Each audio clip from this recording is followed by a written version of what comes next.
Hey everyone, I just wanted to briefly discuss an idea I had for solving the issue of mana screw in Magic the Gathering. It's a topic that's probably been discussed to death with no good solutions, or at least none that everyone was happy enough with to settle upon. So, if you like, think of this as an alternate format of Magic you and your friends can play that addresses the issue in what I think is an effective way without unbalancing the game. So, taking the advice of one of my favorite YouTubers, Matthew Colville, check out his channel, shout out.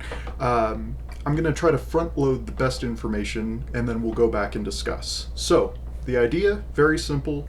For every 8 basic lands in your deck, or every 8 of a kind, so 8 mountains, 8 swamps, you get 1 land of that type in your planar reserve. The planar reserve is a zone outside of the game, and we'll discuss how that works in a moment.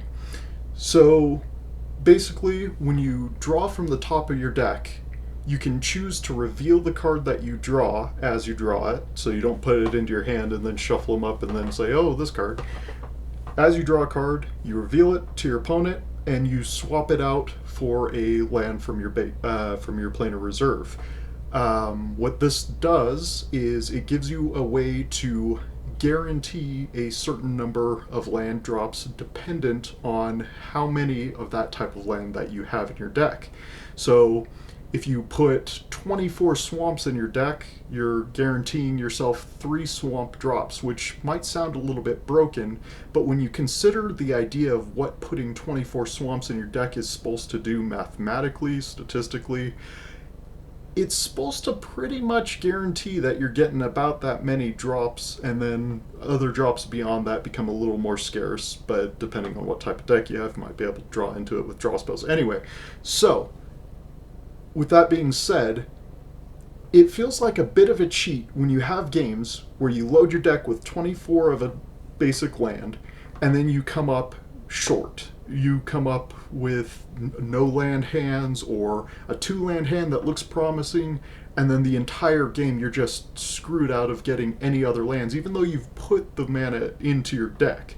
So, this solution rewards good deck design in that it doesn't just give these planar reserve lands to anyone who, just wants them. So you put 2 forests in your deck and you're like, oh, I've got some forests and some swamps and some mountains, so I'll get 1 of each in my planar reserve. No, you have to dedicate your deck to putting at least 8 of a kind to get even 1 land in your planar reserve.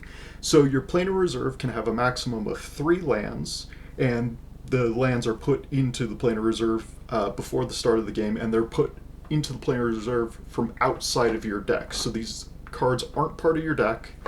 And the reason that I created this planar reserve zone is because any other solution, the reasons I didn't like it typically were that it was abusable by mechanics within the game.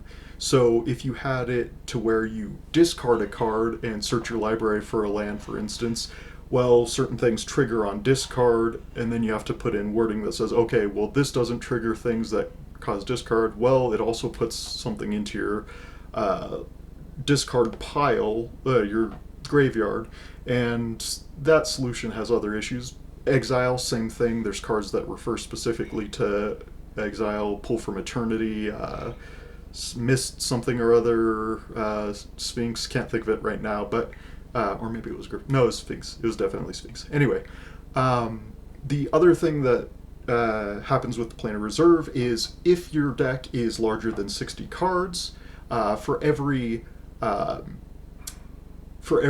6 additional cards, it requires 1 more land in your deck of a basic type to get a land into your planar reserve. So if you're playing a 66 card deck, well, now it's going to require 9 lands of 1 basic type to get 1 land in your planar reserve of that type. The reason for that, people that play large decks could potentially abuse this system. So with that being said, go over it one more time. You have 8 lands of a basic type in your deck. You get 1 of that type of land in your planar reserve for every 8. When you draw your card for the turn, your first card for the turn, you can choose to reveal that card as you draw it and put that into your planar reserve in exchange for a land from your planar reserve. You have a maximum of 3 lands in your planar reserve based on how many of each land type you put in the deck. You can choose if you have, let's say, 32 lands in your deck of a basic type, then you would choose between, what land types you have, which 3 lands are going to go into that reserve. Alright, well, that just about covers it. This video is kind of impromptu. I have a messy room. This is my first upload in years, and the only thing I've ever done anything like this, so we'll see how it goes. Tell me what you think. Hope you like it. If you do, and you're wanting to see something else I do related to magic, maybe check out my cube on Cube Cobra. My username there is Noble Swordsman. My cube's name, I just have it as Eternity, where I couldn't be bothered to think of a creative name, but 8 War would be the cube tag, so cube ID. So check that out. Alright, have a great day. Don't subscribe because I probably won't make any more content.